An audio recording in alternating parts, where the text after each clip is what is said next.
তো hello friends, welcome back to my channel. তোমরা সবাই কেমন আছো? আশা করছি সবাই বেশ ভালো আছো, আর আমরাও কিন্তু বেশ ভালো আছি। বলবো না যা গরম পড়েছে, এই গরমে ভালো নেই। এমনি নর্মালি হয়তো ভালো আছি, কিন্তু এই গরমে একদমই ভালো নেই। এখানে প্রচণ্ড পরিমাণ গরম পড়েছে। কৃষ্ণনগর বলবো না, সারা দুনিয়াতে মনে হয় ভীষণ পরিমাণ গরম পড়েছে। আর ওদিকটাতে শুভ এখনও ঘুমাচ্ছে, কারণ ও নাইট ডিউটি ছিল।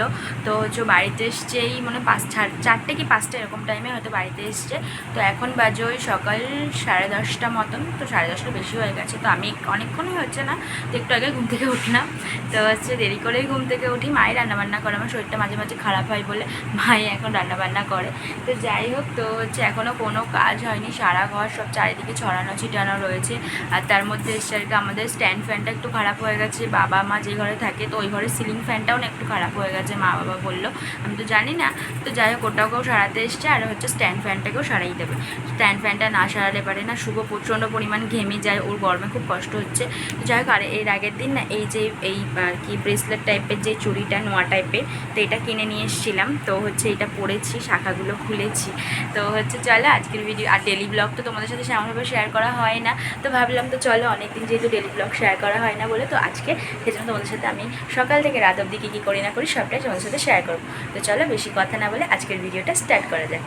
তো মোটামুটি ঘরের কাজ কমপ্লিট করে নিয়েছি, মানে ঘর ঝাটপাট দিয়ে নিয়ে সব পরিষ্কার করে নিয়েছি। আর ব্যালকনিতে দুটো গাছ আছে, সেই গাছ দুটোতে জল দিচ্ছিলাম। তো একটা গাছ দেখলাম মরে গেছে, যেহেতু আমরা কিছুদিন বাড়িতে ছিলাম না, তো তারপরে দেখছি গাছটা মরে গিয়েছে। তো যাই হোক, আর কিছু করবার নেই, দেখি আরও দুটো গাছ নিয়ে আসবো, নিয়ে এসে লাগাবো ব্যালকনিতে। তো যাই হোক, তো হচ্ছে ব্রাশ করতে করতেই তোমাদেরকে দেখিয়ে দিলাম, মা এক গাদা কাঁঠালের আঠি রোদে দিয়েছে।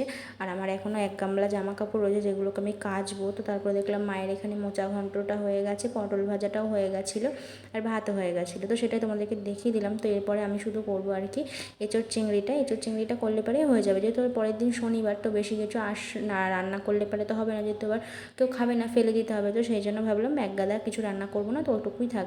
আর গরমের মধ্যে না সিম্পল খাবার দাবারই কিন্তু ভালো লাগে। তো আমি মানে কি বলবো, এঁচোড় চিংড়ির আলুটা সেদ্ধ করে নিয়েছিলাম, আর এঁচোড়টা এখনও কাটা হয়নি, কাটবো। তো তার আগে মাছটা ভেজে নিয়েছিলাম। তো তারপরে এদিকে এঁচোড়টা কেটে প্রেশারে করে সেদ্ধ করে নিয়ে এদিকে আমি মশলাটাও কষানো বসিয়ে দিয়েছি। তো মশলা কষানো হয়ে যাওয়ার পরে এদিকটাতে দেখতে পাচ্ছ এঁচোড়ের প্রায় হয়েই এসছে। এঁচোড়টা সত্যি কথা বলতে খেতে কিন্তু খুব টেস্টও হয়েছিল।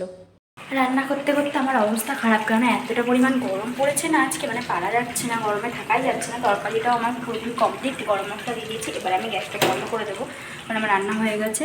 বাবাকে খেতে দেবো, বাবা খুব খিদে পেয়ে গিয়েছে, আজকে বেলা হয়ে গেছে অনেকটা, এঁচোড়টা কাটতে গিয়ে আরও বেশি টাইমটা চলে গেল। তো যাই হোক, তো হচ্ছে ফ্যানও সারানো হয়ে গিয়েছে, প্রচণ্ড পরিমাণ গরম পড়ছে, আর ভালো লাগছে না। তো চলো আগে উপরে যাই, পরে আবার কথা হবে। এই সবে মাত্র আর কি স্নান টান করে ফ্রেশ হয়ে ঘরে ঢুকলাম, বলতে কি বারান্দাতে রয়েছি, এখনও ঘরে যাইনি। ওইদিকে সব মানে হাফটা আর কি এইদিকে বারান্দাতে মেলে দিয়েছি, ওই দিকটাতেও রয়েছে, ব্যাগ ট্যাগ রয়েছে সব। তো হচ্ছে মেলা, তো হচ্ছে আরও অর্ধেকটা ওপরে মেলে দিয়েছে, শুভ মেলে দিয়েছে অর্ধেকটা ওপরে, আর আমি অর্ধেকটা নিচে মেললাম এসে। তো হচ্ছে রান্নাবান্না তো অনেকক্ষণ আগে হয়ে গিয়েছিলো, তোমাদেরকে দেখানো অনেক বড়। আমার এঁচোড় চিংড়িটা কমপ্লিট হয়ে গেছিলো, বাবারও খাওয়া হয়ে গেছে, মানে বাবা সকাল কাছে কিছু খেয়েছিল না। তো সেই জন্য বাবাকে বললাম দিয়ে দাও তুমি, ও শুভ খেতে দিয়ে দিয়েছিল, আর বাবা খেয়েও নিয়েছে। তো যার কোনো কথাও বলতে পারছি না, মানে এত গরমে অবস্থা খারাপ। স্নান করে আসলাম, কে বলবে দরদরিয়ে আবার ঘামছি। তো চলো আগে খাওয়া দাওয়াটা সেরে নিই, তারপরে আবার তোমাদের সাথে কথা।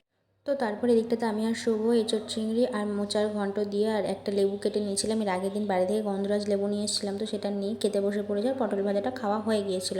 তো যাই হোক, তো তারপরে এই দিকটাতে দেখো ভাত খেয়ে নিই। তো এখানটাতে ফল নিয়ে বসে পড়েছি, আম। তো এখন যেহেতু আম আর লিচু আর হচ্ছে আর একটা জিনিস আছে, সেটা হচ্ছে তালের শাঁস। তো এইগুলোরই যেহেতু এখন সময়, তো সেইগুলো খেতে খেতে তো তারপরে তো আমরা একটুখানি রেস্ট নিচ্ছিলাম। তো তারপরে আবার তোমাদের সাথে সন্ধ্যাবেলা ঘুমাচ্ছিলাম, ঘুম থেকে উঠে পড়েছি অনেকক্ষণই আগে। তো ঘুম থেকে উঠে নিয়ে ঘর বারান্দাতে একটু ঝাটপাট দিলাম, শুভ আসলো, যে ছাদে কয়েকটা জামা কাপড় ছিল সেগুলোকে তুলে নিয়ে এলো। আর প্রচণ্ড পরিমাণ গরম, আর আমার না ওপর নিচ করতে বারবার ভালো লাগছে না এত গরমে। শুভ আবার গেছে জল আনতে, শুভ আর বিবেক গেছে, মানে ভাই। আর আমি পেছন দিকটাতে দেখতে পাচ্ছি হাঁড়ি বসানো, গ্যাসে ভাত বসিয়েছি। ভাতটা একবারে করে নিই, গরমে না বারবার রান্না করতে একদমই ইচ্ছা করে না, শরীরটা ভালো লাগছে না এই গরমে, শরীর খারাপ করছে এই গরমে, শরীর খারাপ হয়ে যাচ্ছে মানুষের। তো যাই হোক, তো চলো ভাতটা বসানো রয়েছে, চা বানাতে হবে, মা আসলে পারে, তারপর তোমার সাথে ঘরে কথা হবে। তো নিচে তো আমি ভাতটা বসিয়ে দিয়ে চলে এসেছিলাম ওপরে, যেহেতু সব কিছু ছড়ানো ছিটানো রয়েছে ওপরে, দেখেইছিলে তোমরা। তো হচ্ছে কিছুদিন ধরে সব জামা কাপড়গুলো রাখবো করে আলমারিতে এখনও তোলা হচ্ছিল না বলে ভাবলাম যে আজকে যেহেতু বাড়িতেই রয়েছে তো সেই জন্য ভাবলাম সব জামা কাপড়গুলো গুছিয়ে ফেলি। তো সেই জন্য একটা একটা করে সব নিয়ে দেখতে পাচ্ছ আলমারিতে রাখছিলাম। তো আলমারিতে রাখতে রাখতে আমি আবার একটা ক্ষতি করে ফেলেছি জিনিসের।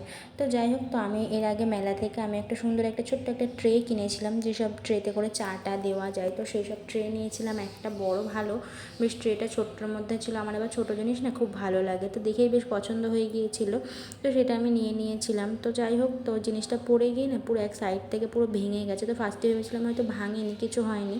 তারপরে না প্যাকেটটা খুলে দেখছি না গুঁড়ো গুঁড়ো কী যেন একটা রয়েছে। তো তারপরে একটু দেখি সরিয়ে প্যাকেটটা থেকে বার করে দেখছি কি এক সাইডে অনেকটাই ভেঙে গেছে, একটুখানি না অনেকটাই ভেঙে গেছে।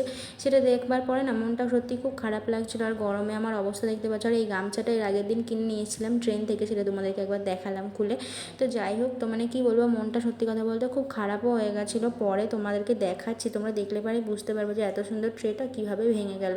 একদিনও ইউজ করিনি, মানে ওই একদম আলমারির ওপর থেকে পড়েছে, তো পড়ে না পটাশ করে ভেঙে গেছে। ওই উপরে যে 3টে বাক্স রাখা রয়েছে, তো একদম বাক্সর ওপর থেকে পড়ে গেছে। আর আমার চোখ মুখের অবস্থা দেখে বুঝতেই পারছো আমার মনটা কিন্তু একদমই ভালো নেই।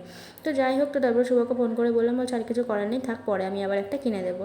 তো তারপরে ওই মন খারাপ নিয়ে আলমারিটা পুরোপুরি ভালো করে কমপ্লিট করে নিলাম গুছিয়ে। তো তোমাদেরকে সেটা একবার দেখিয়ে দিলাম যে ভালো করে গুছিয়ে নিয়েছি। তো আর কি করা যাবে, যেটা ভাঙার তো ভাঙবেই, অত ভেবে আর কোনো লাভ নেই। তো এই মাত্র মানে আমি ঘরে আসলাম, ভাতটা দুপুরে নিয়ে এসে ওই ঘরে জানলাটা খুলে দিলাম, ও পেছনের দিককার জানলাটা খুলে দিলাম, একটু গলায় পাউডার দিলাম, মুখ টুক ধুয়ে এসে।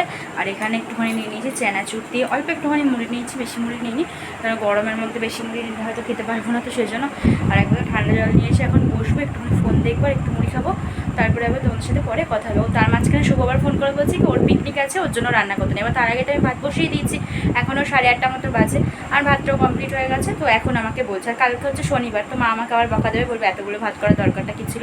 তো আমি তো জানতাম না, আমাকে পরে বললো, আমার কিছু করার নেই, আর কি করা যাবে। ওর আবার নাইটে ডিউটি আছে, কাল যেহেতু ঈদ, তো তার আগের দিন থেকে ওদের আবার নাইটে আবার ডিউটি থাকে, তো ডিউটি আছে। তো চলো বেশি কথা না বলে আমি একটু মুড়িটা খেয়ে নিই, একটুখানি বসি, পরে আবার তোমার সাথে কথা হবে। তো এখন বাজে রাত 11টার, আমি তো শুয়েই ছিলাম। আর শুভ বাড়িতে এসেছিলো মাঝখানে একবার, আমাকে সে একটু আবার মাংস দিয়ে গেছে। আর ওই আজকে হচ্ছে না সংক্রান্তি, কিসের সেটা আমি জানি না, মানে যাই হোক জানলে পরে হয়তো এখন মনে পড়ছে না। কালকে শুনে আসলাম বাড়ির থেকে, মানে আগের দিন রেঁধে রান্না করে পরের দিন খেতে হয়, মানে হচ্ছে মানে এই মাসটা আর কি বাংলার মাস ধরলে এই মাসটা শেষ, তো সেই জন্য আগের দিন রান্না করে পরের দিন খেতে হয়। তো এই নিয়মটা কার কার বাড়িতে আছে অবশ্যই জানাবে। তো এই নিয়মটা আছে বলেই আজকে আর কি ওদের ক্লাবে পিকনিকটা হচ্ছে মেন। তো আমাদের মানে আমার বাপের বাড়িতেও নেই, বাট আমার শ্বশুর বাড়িতেও নেই, কোনো বাড়িতেই আমাদের এই নিয়মটা নেই। তো যাই হোক, যাদের যাদের আছে অবশ্যই কিন্তু আমাকে কমেন্ট করে জানাবে যে কাদের বাড়িতে কিন্তু এই নিয়মটা আছে। তো এখন আমি আর কি খাবো, 11টা বেজে গেছে। তো শুভ আমাকে আবার একটু মাংস দিয়ে গেল। আর বাইরের দিক থেকে কিন্তু বেশ ভালোই আওয়াজ আসছে, বুঝতে পারছো। কাল হচ্ছে কিন্তু জলের বোতলটা পড়ে গেল, জলের বোতলটা পড়ে গিয়েছিল। এখন বাইরে আওয়াজ পাচ্ছ ভালোই, মানে হচ্ছে কাল হচ্ছে ঈদ, তো ঈদের জন্য মানে চারিদিকে বক্স টক্স বাজছে। শুভ ডিউটি আছে, ও যাবে, ও 11:30 12টার দিক করে যাবে ডিউটিতে, ও যাবে। আর ওর সাথে কারা কারা জানি না আমি। তো হচ্ছে এখন আমি খাবো, চলো খাওয়ার দাওয়াটা নিয়ে আসি, পরে আবার তোমার সাথে কথা।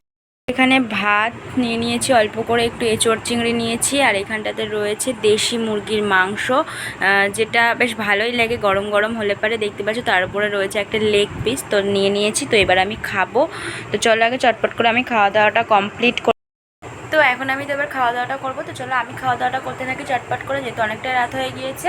আর তোমরা অবশ্যই আমার চ্যানেলটাকে সাবস্ক্রাইব করে দিও, যারা যারা এখনও সাবস্ক্রাইব করোনি। আর তার মধ্যে না আমাদের একটা নিমন্ত্রণ, একটা না একই দিনে দুটো নিমন্ত্রণ, মানে বুঝতে পারছো। তো চার এই গরম যদি পড়ে, এতটা পরিমাণ যদি গরম থাকে, তাহলে তো অবস্থা পুরো খারাপ। তো কিসের নিমন্ত্রণ, কী বা কী কারণ, সব কিছু তোমাদের সাথে পরে আমি আস্তে আস্তে শেয়ার করবো। তো হচ্ছে চলো, অনেকটা রাতও হয়ে গেছে। তো দেখা হচ্ছে আবার একটা নেক্সট ব্লগে। তো সবাই ভালো থেকো, সুস্থ থেকো, সবাইকে গুড নাইট। তো এখন কেমন সবাইকে টাটা।